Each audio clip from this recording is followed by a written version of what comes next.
বাড়িতে থাকা সমস্ত উপকরণ দিয়ে বানিয়ে ফেলো পটেটো চিজ বল।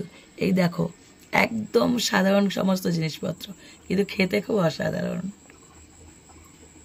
এই দেখো পটেটো চিজ বলগুলো রেডি হয়ে গেছে, তোমাদেরকে আমি ভেঙে দেখাচ্ছি ভেতরে চিজটা কেমন মেল্ট হয়ে গেছে। দেখো কি দারুণ, মনে হচ্ছে খেয়েই নেই, খেয়ে নেবো, খেয়েই নেই। বাইরেটা ক্রিস্পি গরম, আর ভেতরে চিজটা পুরো মেল্ট হয়ে গেছে। দেখো বাচ্চারা পেলে যে কি খুশি হবে, তোমরা না বানালে বিশ্বাস করবে না। আর আলু সেদ্ধ মধ্যে যেগুলো দিয়েছি উপকরণগুলো কি খেতে হয়েছে। আর তোমাদেরকে আমি একটা কথা বলবো, আমি যে পিৎজা যে অরিগানোটা দিয়েছি না, ওইটা প্লিজ দিও যদি জোগাড় করতে পারো না, খেলে বুঝতে পারো কি ভালো লাগছে খেতে। তোমরাও তাড়াতাড়ি বানিয়ে খেয়ে নাও। নমস্কার বন্ধুরা, আমার চ্যানেলে তোমাদের সবাইকে স্বাগত জানাই। আজকে একটা দারুণ রেসিপি নিয়ে এসেছি, স্ন্যাক্স আইটেম। সন্ধ্যেবেলা না দেখবে এই শীতের দিনে বিশেষ করে এটা ওটা সেটা ভাজা খেতে ইচ্ছা করে সবার। তো সবসময় যে কমন যে ভাজা পোড়া যেগুলো আলুর চপ বেগুনি এগুলো তো আমরা সবসময় খাই, তা আজকে একটু ডিফারেন্ট টাইপের এনেছি। এই দেখো এটা হলো চিজ, পোটাটো চিজ বল। ব্যাপক লাগে, দারুণ লাগে, দারুণ লাগে, কিন্তু খুব যে খরচা তা কিন্তু নয়। আমি সবসময় চেষ্টা করি কম খরচায় তোমাদেরকে ভালো আইটেম দেখানো। তো আর দেরি করতে পারছি না, ওই আমার সঙ্গে ওরাও বলছে। তো চলো শুরু করা যায়। দেখো আলুগুলো তো আমি সেদ্ধই করে নিয়েছি, কারণ এটা না পুরোপুরি ঠান্ডা করতে হবে, তো আমি বসে থাকবো, তার জন্য আলুগুলো সেদ্ধ করে ঠান্ডা করে নিয়েছি। এবার এগুলো খোসাগুলো ছাড়িয়ে নেবো। শোনা যাচ্ছে? হ্যাঁ। আমার গলা ঠিক হবে না, তোমরা কেউ কিন্তু এখনো জানালে না যে কি করলে গলাটা ঠিক হবে। জানে না আসলে তাহলে? না না সবাই জানে, বলছে না আসলে। তো আগে খোসাগুলো ছাড়িয়ে নি। এটা আলুর খোসা ছাড়াতে গেলে না একটা জিনিসের কথা মনে পড়ে, জিভ জলে ভরে যাচ্ছে। সেটা কি বলতো? আলু কাবলি। আলু কাবলি তো আছে, ফুচকা। ফুচকা সবার আগে কাজ হলো আলু ছাড়িয়ে নেওয়া, তারপরে তো সবকিছু গোছাবে। এই দেখো আমি পুরোপুরি আলু সেদ্ধ গুলো ছাড়িয়ে নিয়েছি। এইবার আমি একটা ম্যাশার দিয়ে এটাকে যে কোনো ভাবে তোমরা গ্রেট করে নিতে পারো, গ্রেটার দিয়ে, অথবা এইভাবে চেপে চেপে একদম ম্যাশ করে নিতে পারো, একই ব্যাপার। তবে এটা মিহি হতে হবে একদম, যেন কোনো রকম দলা না থাকে। দেখো পুরো আলুটা আমি একদম ভালো মতো ম্যাশ করে নিয়েছি। এবার এর মধ্যে এক এক করে যাবে। এটা অপশনাল, দিলে ভালো লাগবে। এটা হলো পিৎজা অরিগানো, এটা দিলে খুব ভালো লাগবে ফ্লেভারটা। বড়টা কোথায় গেল? এই যে বড়টা, এটা পিৎজার উপর দেয় আসলে। এটা খুব টেস্টি বানাতে হবে, মানে আসল যে আলুর সেদ্ধর যে স্টাফিংটা ওটাই তো মেন। হ্যাঁ, এটার জন্য এটাকে ভালো মতো টেস্টি বানানোর জন্য এই উপকরণগুলো যাচ্ছে। দিয়ে দিচ্ছি আমচুর পাউডার, গোলমরিচের গুঁড়ো, চিলি ফ্লেক্স, দিয়েছি ভাজা জিরের গুঁড়ো, খুব সুন্দর একটা ফ্লেভার দেবে।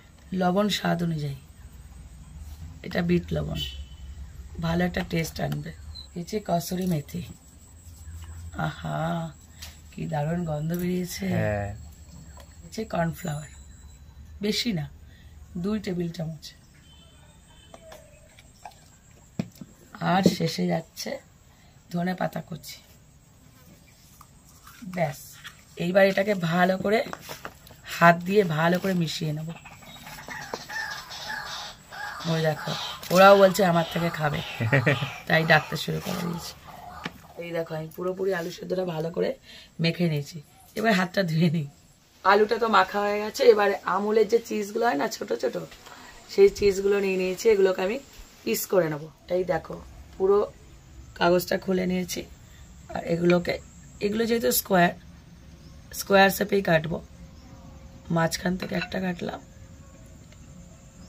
এটাকে আমি 3 পিস করছি। হ্যাঁ, গলে তো অনেকটা হয়ে যাবে। হ্যাঁ, গলে যাবে ভেতরে ভেতরে।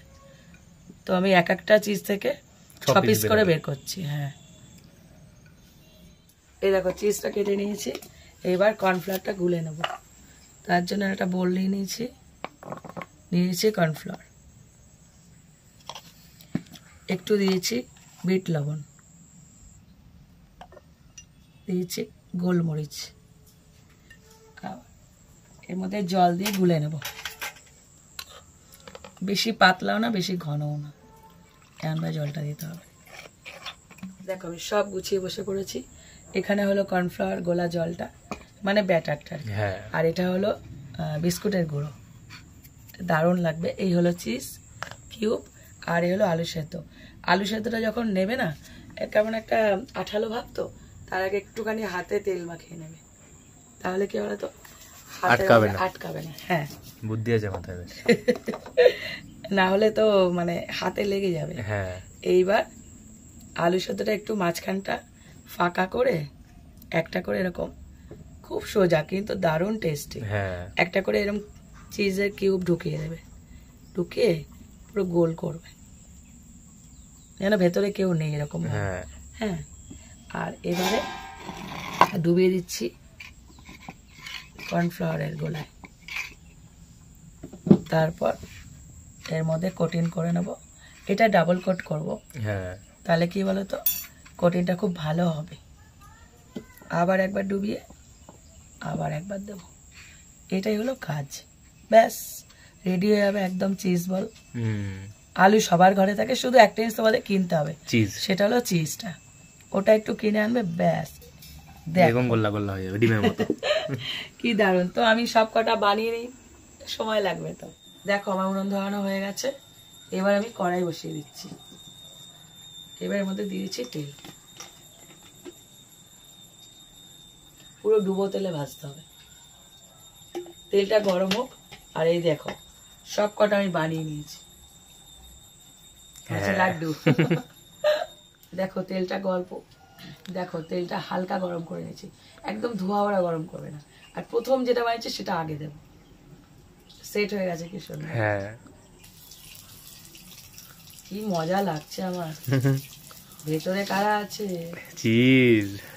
হ্যাঁ, বেশি দেবো না, অল্প অল্প করে ভাজবো, তাহলে কি হবে ভালো ভাজাটা হবে। এই গরম তেলটা উপর থেকে আস্তে আস্তে এরকম করে দিতে থাকবে।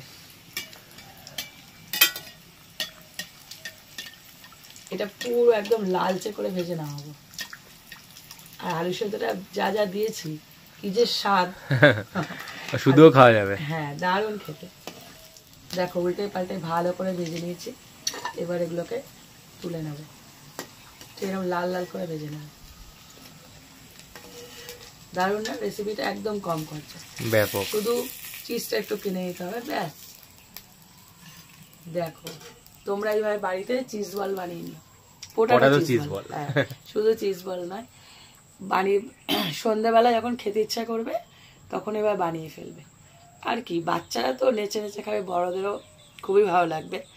এই রেসিপিটা ট্রাই করে আমায় কমেন্ট করো তো, আর ভালো লাগলে লাইক দিও, আর এরকম আরও রেসিপি পেতে আমার চ্যানেলটা সাবস্ক্রাইব করে দিও। আর যারা ফেসবুক থেকে দেখছো তারা আমার পেজটা প্লিজ ফলো করে দিও।